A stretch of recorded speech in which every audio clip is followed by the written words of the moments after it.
જય સમય મિત્રો, આજે આપણે ધોરણ 9 સંસ્કૃત ની અંદર અભ્યાસ નંબર 5 નું પુનરાવર્તન એક સમાસનું પુનરાવર્તન જોવાનું છે.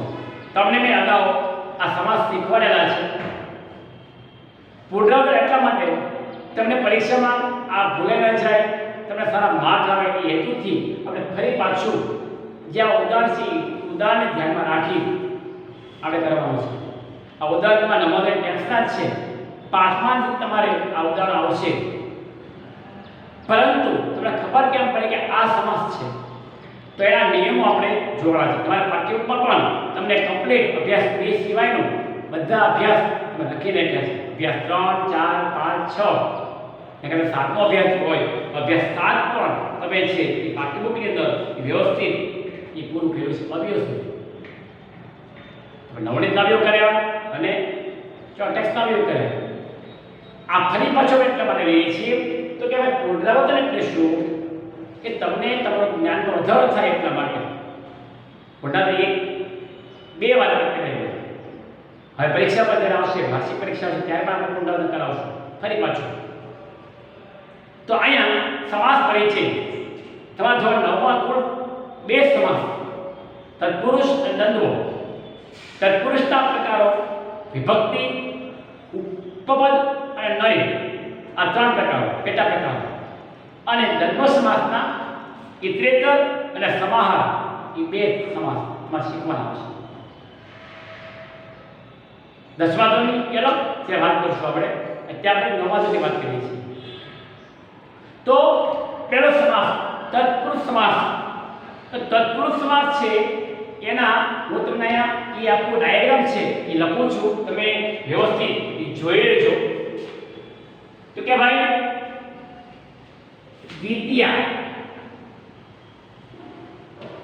દ્વિતીય તત્પુરુષ સમાસ.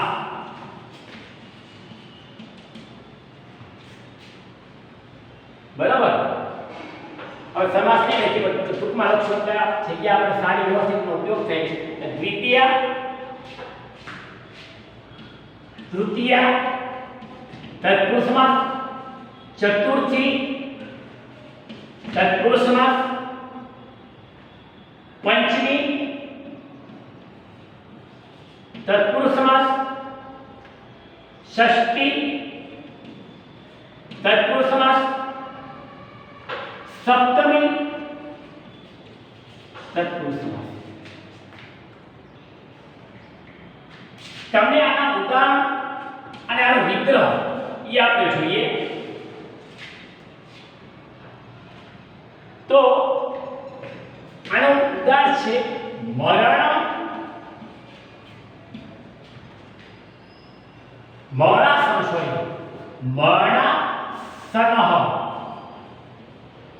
મરણસનઃ. પછી છે તૃતીયાની અંદર ગૌરવપૂર્ણ,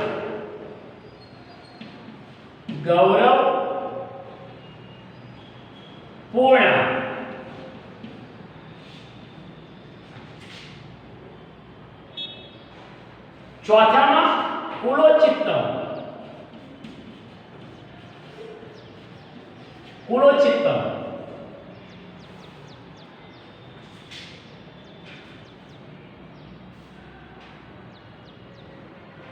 પાંચમામાં ચોરભય,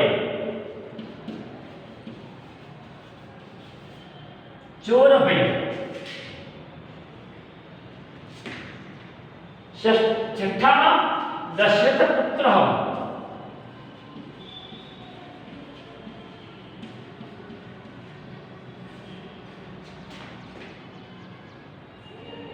સાતમામાં વચન કુશલ,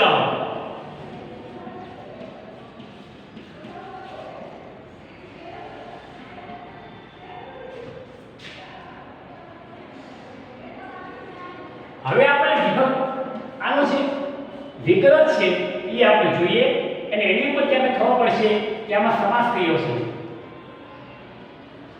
મરણાસનમાં છે મરણમ આસન,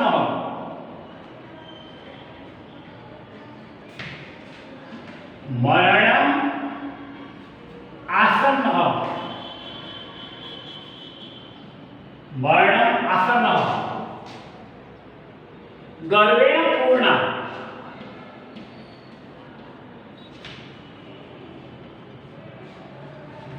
ગર્વેણ પૂર્ણ કુલાય કુલાય ઉચિતમ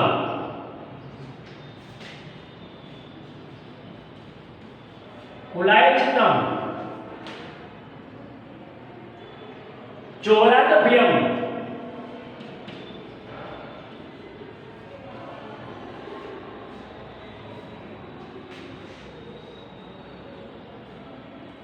દશરથस्य પુત્ર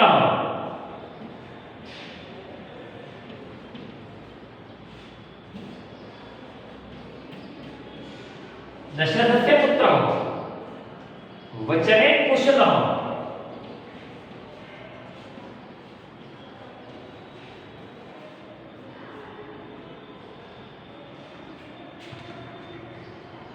હવે તમે જો આ છે વિભક્તિ છે બીજી ત્રીજી ચોથી પાંચમી છઠ્ઠી અને સપ્તમી તમને મેં જે છે એ વિભક્તિ શીખવાડેલી હતી અભ્યાસ ટ્રેનિંગ કરાવે છે કારણ કે જાજેના પુસ્તકો છે તમારે સામે હો કે તમને વ્યવસ્થિત છે આપણે ભણાવશું છતાંય સમય જોઈને અને વિભક્તિ આપણે મોબાઈલમાં પણ શીખવાડી પડશે તો મોબાઈલમાં આપણે એ શીખવાડશું આ પરીક્ષા પછી તો જુઓ કે બીજી ત્રીજી ચોથી પાંચમી છઠ્ઠી સાતમી વિભક્તિ આમાં છે બરાબર હવે બીજી વિભક્તિ ખબર પડે તો મિત્રો તમને પહેલા તો એ કહી દઉં કે ક્રિયાપદ વિભક્તિ બંનેની વ્યાખ્યા છે ક્રિયાપદ અંદર પુરુષ એકવચન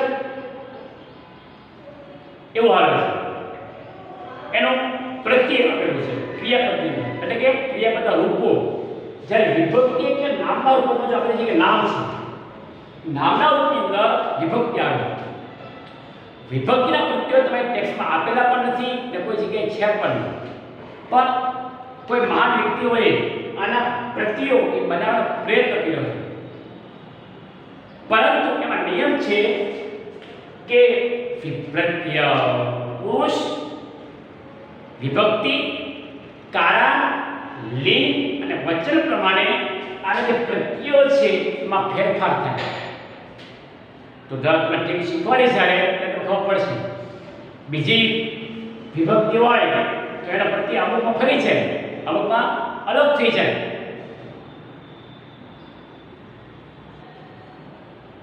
તો અહીંયા જે છે એ અમુક પ્રત્યયો એ સ્થિર છે વિભક્તિમાં અમુક પ્રત્યયો સ્થિર આપેલા છે ફેરફાર ન થાય અમ છે વય ભૂ ગ્ય છે વિસ છે પછી અદ પ્રત્યય છે બરાબર આ તો પહેલો જો આપણે જોઈએ છીએ આ દ્વિતીય જે વિભક્તિની અંદર અપ્રત્યય આપેલો હોય આપણે ફેરવી લખીએ અમ આ મરણની અંદર અપ્રત્યય છે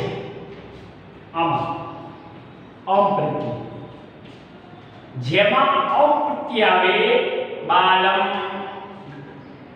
પાઠમ પાઠમ નો આવે બાલમ ગણેશમ તેવા અપ્રત્યય આવે છે તો જે વિભક્તિની અંદર અપ્રત્યય રાખેલો હોય એ દ્વિતીય આવે એટલે આપણે કીધું વર્ણાસન તો વર્ણમ આસન તો આ જે છે મરણમ એ દ્વિતીય તત્પુરુષ સમાસ છે યાદ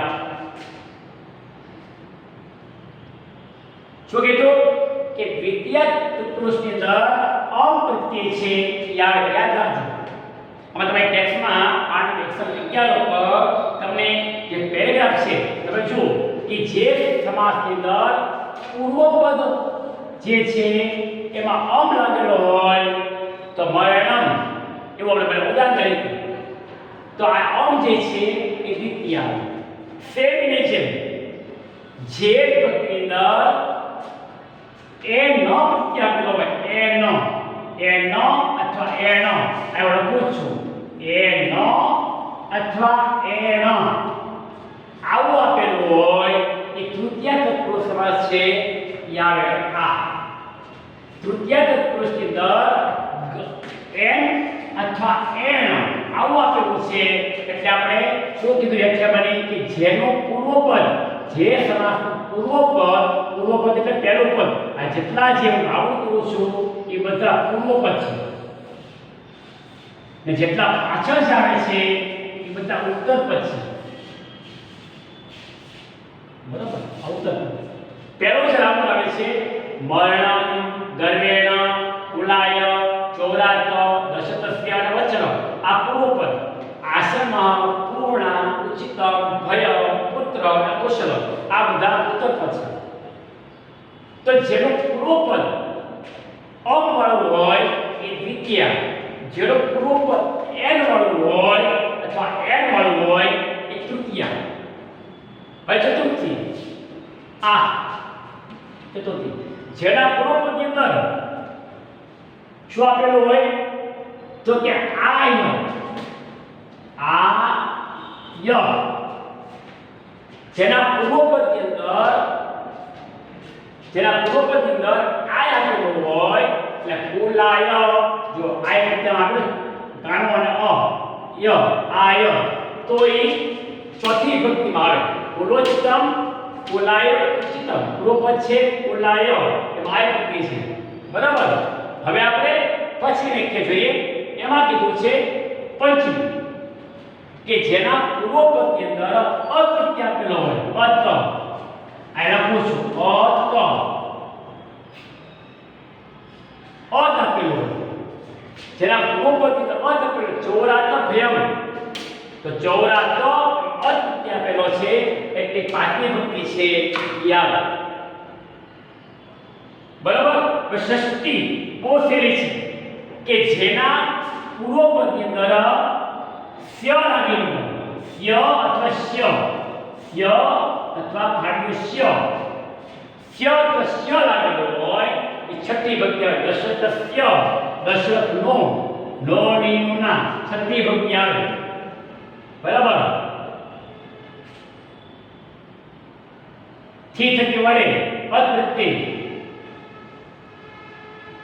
તો આ દશરથસ્યમાં સ્ય લાગેલો છે એટલે એ છઠ્ઠી વિભક્તિમાં એ છે.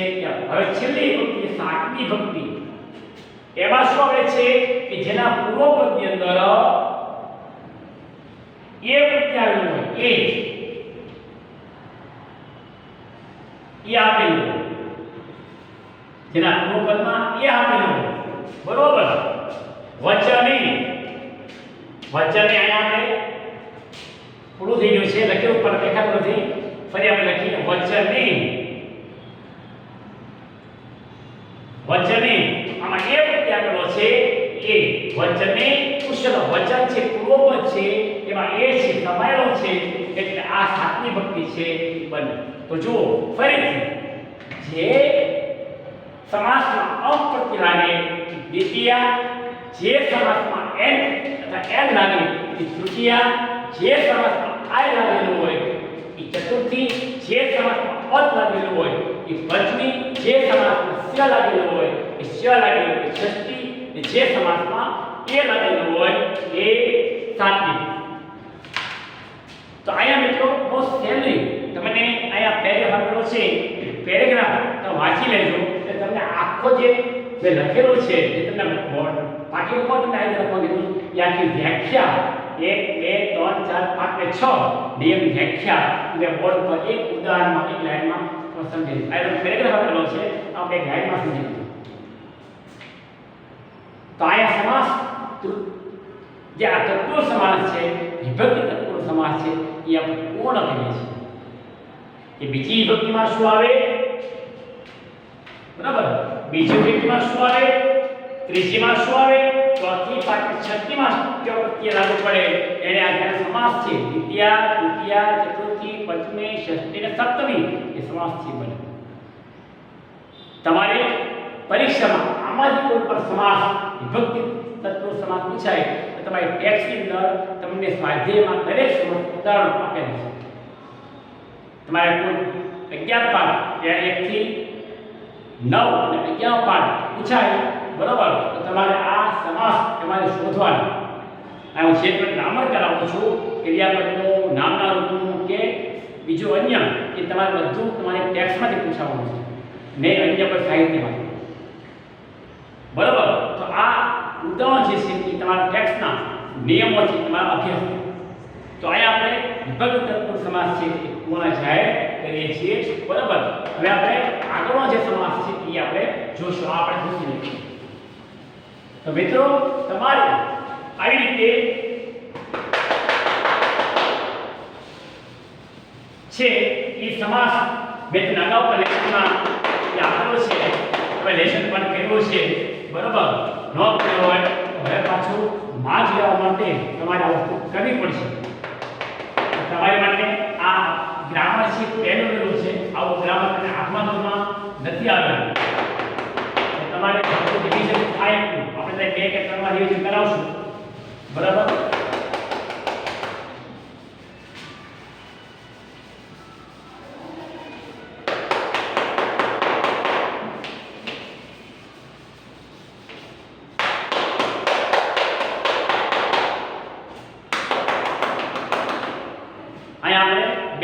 રિવિઝન કરાવશું. એક અત્યારે બીજી વાર કરાવ્યું છે, વાર્ષિક પરીક્ષામાં પાછું ત્રીજી વાર વખત અને રિવિઝન છે એ થશે પુનરાવર્તન. અને પુનરાવર્તન અર્થ જ છે કે તમને ફરી વખત શીખવા મળે, ન શીખ્યા હોય તો તમને જોવા મળે એટલા માટે પુનરાવર્તન આપણે કરાવીએ છીએ. પુનરાવર્તનમાં તમને કંઈ ખબર ન હોય તો પણ તમને હું આ તમે જે હકીકત બનાવી તમે જોઈ લેજો બરાબર.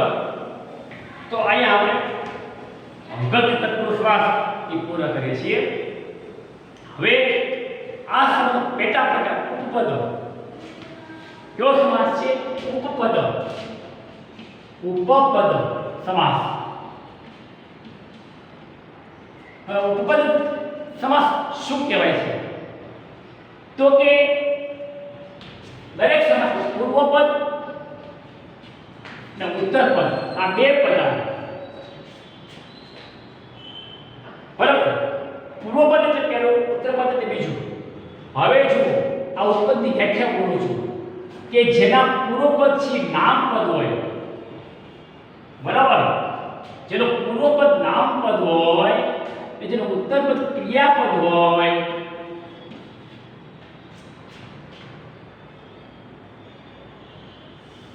પછી આ નામપદ અને ક્રિયાપદ ભેગું થાય એટલે તમને મળે છે આ સમાસ. કયો સમાસ બને છે? ઉપસમાસ. અહીંયા બનાવ્યું છે નામપદમાંથી કેટલી કાઢી અને ક્રિયાપદમાં સ્થિતિ કાઢી. દાખલા તરીકે હું અહીંયા ઉદાહરણ લખું છું. દોષાત. જુઓ તમને બધું હવે સમજાય છે. અહીંયા લખું છું દોષાત. દોષાત. દોષાત પૂર્વપદ. ઉત્તરપદમાં લખું છું જાયત. જાયત. હવે જોજો શું વ્યાખ્યા છે કે જેનો પૂર્વપદ નામપદ હોય જેનો ઉત્તરપદ ક્રિયાપદ હોય આ બંને ભેગું થાય એટલે તમને સમાસ મળે છે ઉપપદ સમાસ. હવે શું આપણે આ પૂર્વપદમાંથી દોષ અને ઉત્તરપદમાંથી જ આ લઈ લઈએ તો શું બને છે? દો શ જહ. આ દોષ બન્યો, ઈશુ બન્યો, સમાસ બન્યો. એટલે કયો સમાસ? આ ઉપપદ સમાસ. વ્યાખ્યા શું છે કે જેનો પૂર્વપદ નામપદ હોય ઉત્તરપદ ક્રિયાપદ હોય આ બંને ભેગું થાય અને સમાસ મળે છે. એ સમાસ આપણે કયો બનાવ્યો?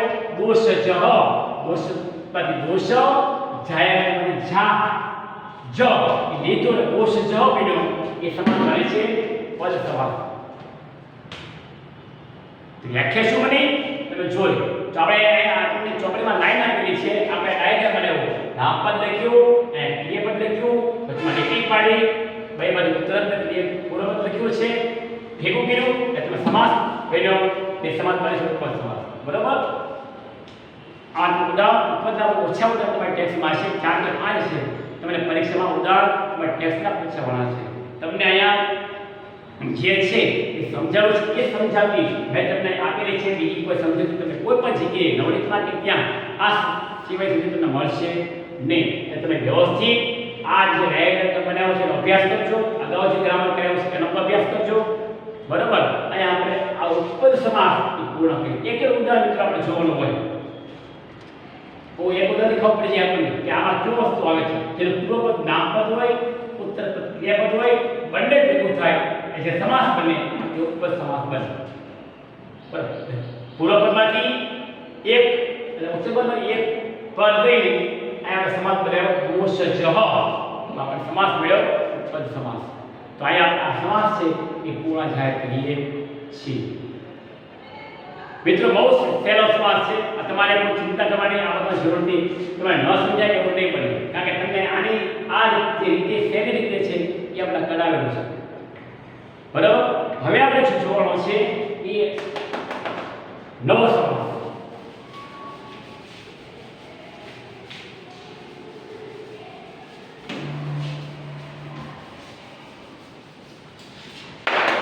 મિત્રો બોર્ડ પૂછીને આપો જેને કારણે નાતો દેખાય નહીં ને કારણ કે વ્યવસ્થિત બોર્ડ પૂછેલો હોય તો તમને પણ જે છે એ સારું અને વ્યવસ્થિત તમને જોઈ શકો કે આપણે બોર્ડ છે મારે કેટલા સારું મળે છે.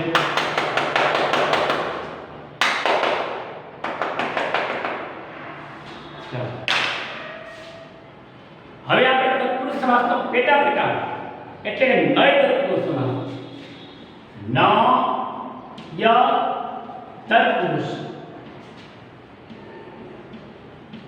હવે પેલા મિત્રો આપણે નય એટલે શું એ સમજી લઈએ. નય એટલે નકાર. નકાર એટલે નથી ના અર્થમાં આવે. નથી ના અર્થમાં ન હોય એવું નથી ના અર્થમાં નકારાત્મક આવે. અહીંયા ઉદાહરણ આપું છું. અસત્ય. આ શું છે? નકાર. બરાબર. સામે લખું ન સત્ય.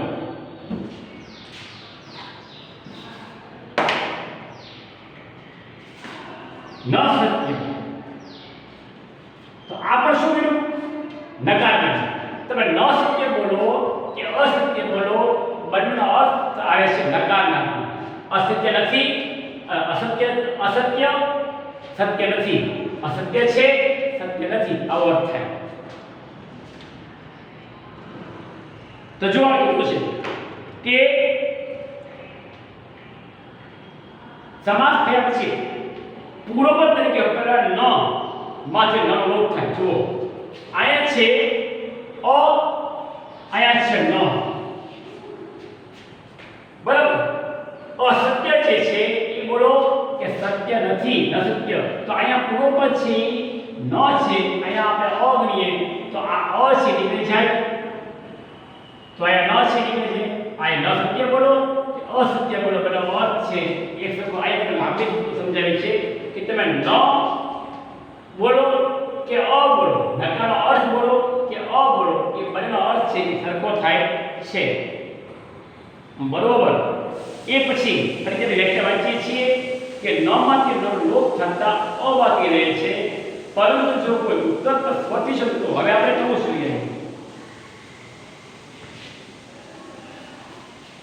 આ સમજી ગયા કે ન સત્ય અસત્ય, પરંતુ હવે કીધું છે કોઈ સ્વથી શબ્દ થતું હોય. દાખલા તરીકે અનુચિતમ. સામે લખું છું ન ઉચિતમ. હવે જો શું કહે છે તો કે ભાઈ કોઈ સ્વથી શબ્દ થતું હોય તો ત્યાં ન પદમાંથી ન લોપ થતા અ બાકી રહે છે. એટલે કહી શકાય કે સ્વથી શબ્દના પૂર્વપદથી પહેલા અન વપરાય છે. જો આયા ન પછી શું આવ્યો છે? ઉ. બરાબર. એટલે આ જે છે અનુચિતમાં આપણે શું કર્યું? અન વત્તા ઉચ્ચતમ, અન વત્તા ઉચ્ચતમ એટલે કે આયા અન લાગ્યું, આયા ન પછી સ્વર આવ્યો એટલે આયા અન લગાડ્યું. શું કામ લગાડ્યું?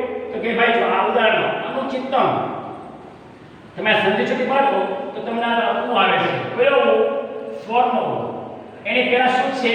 ન ખોડ, બરાબર? એ નામમાંથી અ નીકળી ગયો એટલે ન ખોડો અને અ છે આગળ લાગી ગયો એટલે અન તમને મળ્યું. તો અન ઉચિતમ. ચલો અનુચિતમ બોલો ઉચિત નથી એ થાય, અથવા ન ઉચિતમ બોલો ઉચિત નથી એવું થાય. બંનેનો અર્થ છે એ સેમ થાય. તો આ તમને ખૂબ લાંબી લાંબી વસ્તુ સમજાવી છે. નયનો અર્થ થાય છે નકાર. એટલે તમને બે બાજુ તમે આયા બોલો કે આ બાજુ બોલો, બંનેનો અર્થ છે નકારનો. અનુચિતમ બોલો કે ઉચ્ચતમ બોલો, અસત્ય બોલો કે અસત્ય બોલો, બંનેનો અર્થ છે એ સરખો થાય. તમને પરીક્ષામાં આ નૈતિક પુરુષના ઉદાહરણો તમારી ટેક્સ્ટમાં પાઠ 11 સુધી એ તમને ઘણા બધા આપેલા છે. તો આપણે આ જે અભ્યાસ 5 જે છે એનો આ ત્રીજો સમાસ નૈતિક પુરુષ સમાસ છે એ આપણે અહીંયા પૂર્ણ કરીએ છીએ. તમારે પરીક્ષામાં આના ઉદાહરણો છે તમે ટેક્સ્ટમાંથી તમારા સ્વાધ્યાયમાંથી પૂછવાના છે, બરાબર? તો તમારે આ રીતે પાઠ્યપુસ્તકમાં તમને મેં લખાવેલું છે તો તમારી રીતે પૂરો કરશો. આજે આપણે આ સમાસ છે તત્પુરુષ સમાસ એ આપણે પૂર્ણ જાહેર કરીએ છીએ, બરાબર? હવેનો જે સમાસ આવે છે દ્વંદ્વ સમાસ, બહુ સહેલો સમાસ, વિભક્તિ જેવો જ છે. તમે ગુજરાતીમાં પણ એ દ્વંદ્વ સમાસ ભણી ગયેલા છો, તમને સાહેબે કે કોઈ મેડમ શીખવાડેલા છે તમને.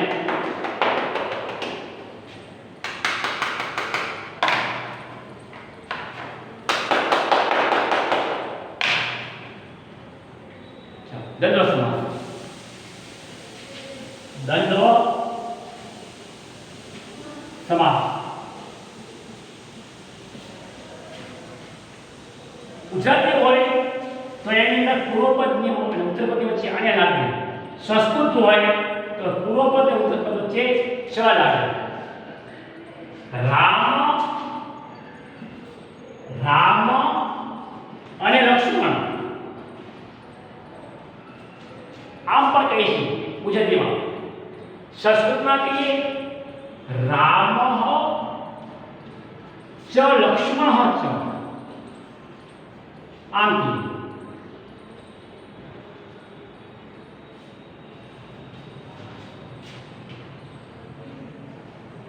આ દ્વંદ્વ સમાસ, આ દ્વંદ્વ સમાસ છે એના પેટા પ્રકાર જે આપણે જોવાના છે એ આપણે જોઈએ. દ્વંદ્વ સમાસના કુલ બે પેટા પ્રકાર પડે છે. કયા સમાસના પેટા પ્રકાર પડે છે? તો કે ભાઈ ઇતરેતર, ઇતરેતર, ઇતરેતર થઈ ગયું છે, ઇતરેતર, રેતર અને સમાહાર.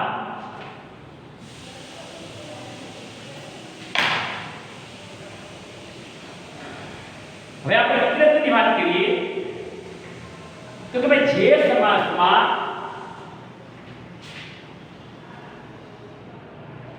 બહુવચન અને દ્વિવચન આવું આવે, જે સમાસમાં બહુવચન અને દ્વિવચન આવે એ ઇતરેતર, જે સમાસમાં એકું એક વચન આવે એ સમાહાર. આપણે ઉદાહરણ જોઈએ અહીંયા કે રામ લક્ષ્મણો. તો જુઓ રામ લક્ષ્મણો એ બહુવચન દ્વિવચન અંદર છે એ આવ્યું. અથવા વરુણ, વરુણેન્દ્ર, મરુત, રુદ્ર મરુત, રુદ્ર, રુદ્ર મરુત. તો જુઓ વરુણ, ઇન્દ્ર, રુદ્ર અને મરુત આ દેવની વાત કરી. એક દેવ નથી, જાજા દેવ છે. વરુણદેવ, ઇન્દ્રદેવ, રુદ્રદેવ અને વરુણદેવ. વરુણદેવ તો આ બહુવચન છે. આ રામ લક્ષ્મણ બે વ્યક્તિ છે તો કયું છે દેવ? તો કે જે સમાસમાં બહુવચન અને દ્વિવચન આવે એ ઇતરેતર બને. જે સમાસમાં એક વચન આવે, દાખલા તરીકે પાણી પાદમ, પાણી પાદમ, અથવા વેણા કુટુંબ. જોવાનું પાણી એટલે હાથ, પાદમ એટલે પગ, તો એક હાથ એક પગ, માણસ બે હાથ બે પગ. પાણી આપણે પાણી એક વસ્તુ બનેલી છે, પાણી હાથ અને પગ, હાથ પગ એક વચન. વેણા અને મૃદંગ એટલે ઢોલ તે બંને એક છે એક વચન. તો જે સમાસની અંદર એક વચન આવે એ સમાસ દ્વંદ્વ સમાસ, જે સમાસ બહુવચન દ્વિવચન આવે એ ઇતરેતર દ્વંદ્વ સમાસ. તો અહીંયા આપણે આ ઉદાહરણ જે આપણે જોયા દ્વંદ્વ સમાસના એ પ્રમાણે તમને તમારી ટેક્સ્ટમાં પણ તમને દ્વંદ્વ સમાસના બંને પ્રકારના ઉદાહરણો ઇતરેતર સમાસ તમે ટેક્સ્ટમાં પાઠ 1 થી 11 પાઠમાં તમને મળી રહેશે. તો અહીંયા અભ્યાસ 5 આપણે પૂર્ણ જાહેર કરીએ છીએ. તમારી ટેક્સ્ટ બુકમાં થી તમારા બુકમાં ઉદાહરણ શોધવાના છે. દરેક પાઠમાં પહેલા પાઠથી શરૂ કરીને 11 પાઠ સુધી એ તમારે જોવાનું છે. દરેક સમાસના તત્પુરુષ સમાસના વિભક્તિ ઉપર નયના દ્વંદ્વ સમાસના ઇતરેતર સમાસ દરેક ઉદાહરણ તમારે બુકમાં લખવાના છે, પાકી બુકમાં નહીં. પાકી બુકમાં તો તમે જે મેં અગાઉ જે કરાવ્યું છે એ લખવાનું રહેશે, કારણ કે 10મા ધોરણ સુધી તમારી પાકી બુક સાચી માની છે ગ્રામરની, કે 10મા ધોરણના 20 માર્કનું ગ્રામરમાં પૂછાવાનું છે. તો બહુ સારી વ્યવસ્થિત તમે બુક બનાવશો અને સ્કૂલ ખુલતા તમે કહેવામાં આવે ત્યારે બીજે દિવસે તમારા નોટ એ મને હાજર કરવી પડશે. પાકી બુક અને ટેક્સ્ટની પાકી બુક ગ્રામરની. બરાબર, અહીંયા આપણે આ છે અભ્યાસ નંબર 5 એ પૂર્ણ જાહેર કરી છે.